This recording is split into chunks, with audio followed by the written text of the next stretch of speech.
Hey guys, welcome to my fourth episode of Hytale V2 Generation Mini Tutorials. Today we're going to be adding floating islands to our Hytale biome. If you haven't already, you can check my other video on how to get started with custom world generation. There are many ways to do floating islands in Hytale, but I'm going to give you a method I think is pretty easy. Let's start by going to our world structure asset inside of the Hytale mod. Open up the asset editor, locate your mod, and find your world structure asset. Where you see content fields, you will see that we have base height base, base height water, and base height bedrock.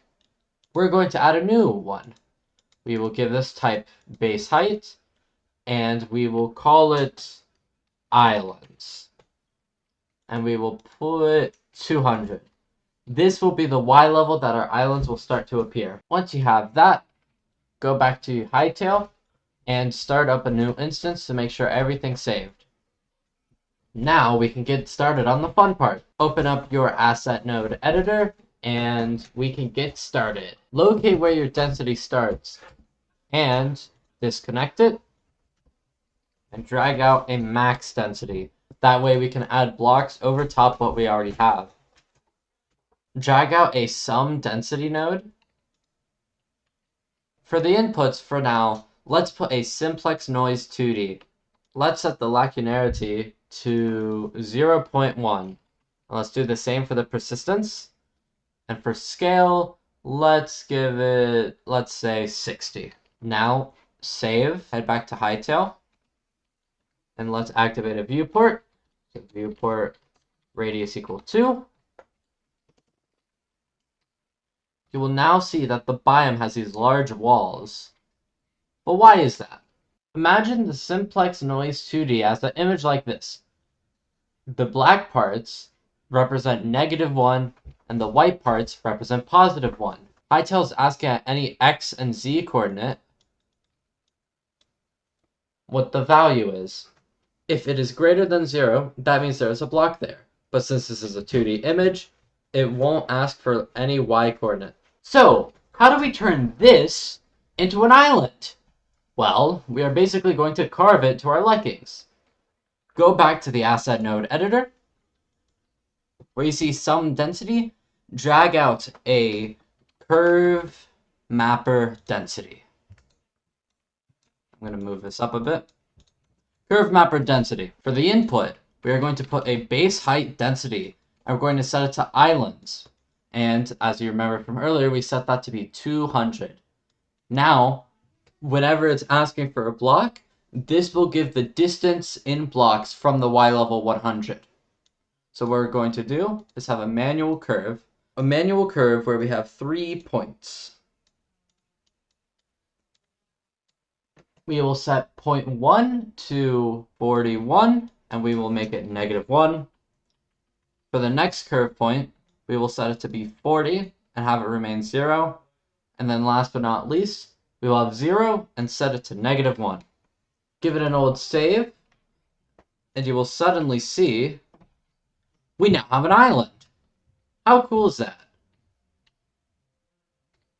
But why does this happen, you might be asking? Well, take a look at this image.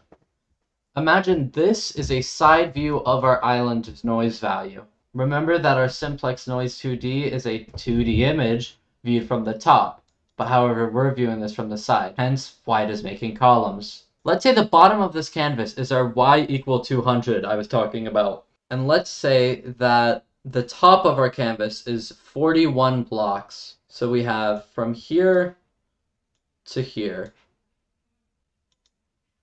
This is negative, and this is negative as well, but there's this singular positive at 40. And what this creates is it creates a gradient where it goes from -1 to 0, because that is what we set inside of the node editor here. Right? It goes to 0. And since we are plugging this into a sum density, it combines that alongside of the noise image, giving us this. And you might notice now, pretty vaguely though,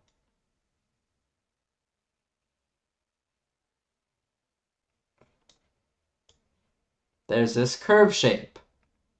And this is how Hytale is generating the structure. Now with that explanation out of the way, let's return to our island and make it not flat on the top, because these are kind of ugly. Duplicate this entire segment, starting from the sum density. Place it over here. Now disconnect the sum density and add a new node here. We'll put max density. That way it adds the islands all as one. And for a step later down the line where it says export as, put in island density. This will be useful later down the line, you gotta trust me. Now, we can edit these curves here to make it work for the top of the island.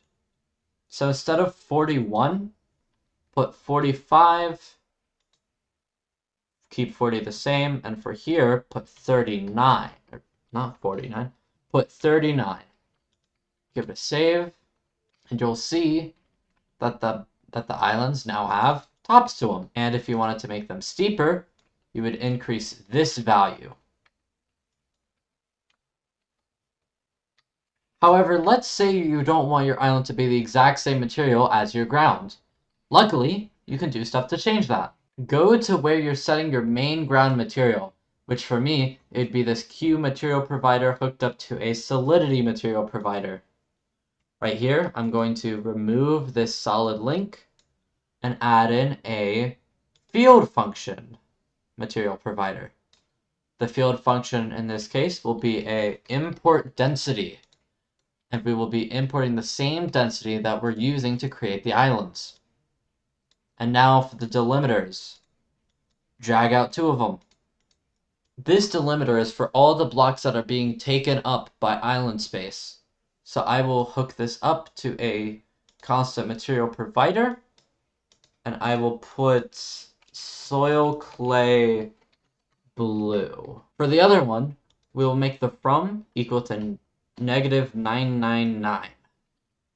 And for 2, we will put 0.0. Now with this, we can just hook up material to the Q material provider we already had, hit save, go back to Hytale, and you'll see my islands are blue while my ground is not. Let's say you wanted to add a little bit of grass to the top here. What you can do is add a Q material provider.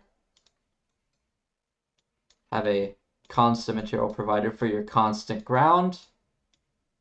This is getting a little cramped. I'm going to move this. And for the upper Q, we have a space and depth material provider. Set the max expected depth to 1. Conditions, we don't need that. Constant thickness layer of 1. The material is equal to constant, which then goes into soil grass. Now we have grass on our island. Now you should know how to add floating islands to your Hytale biomes and a little bit more about biome making. Happy hightailing!